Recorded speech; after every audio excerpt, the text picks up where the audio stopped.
Hello everyone, in this video I will show you how to get Data Agent AI to web search N8N.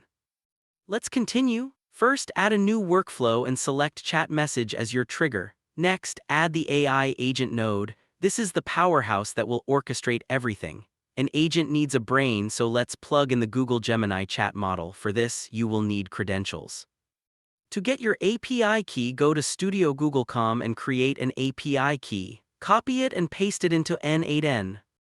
That's done. Now select the model. We will use Gemini 2 Flash for instant results. Perfect. Our agent's brain is now connected.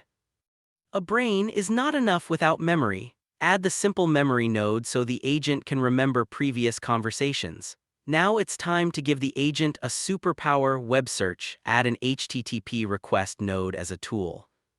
Paste in the Google Custom Search API endpoint URL. Next, toggle the switch for send query parameters. The first parameter should be named key. To get this key, search for Google Custom Search API and click the first link. Scroll down and click on the tab that says Get API Key.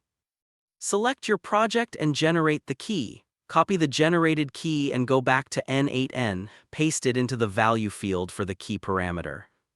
Next, you will need a search engine ID, also called CX. To get this, go to Google's programmable search engine page and create a new engine that searches the entire web.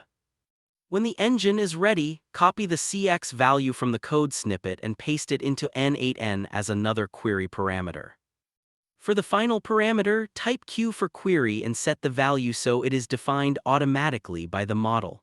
This lets the AI decide what to search for during conversations. That completes the setup. Click Save and test it out. Open the chat and ask, "Can you perform a web search?" The agent responds, "Now try a real query, for example, can you tell me today's top tech news?" The agent uses the tool, searches the web, and returns the latest headlines. With this, you have built a fully web-enabled AI agent inside N8N.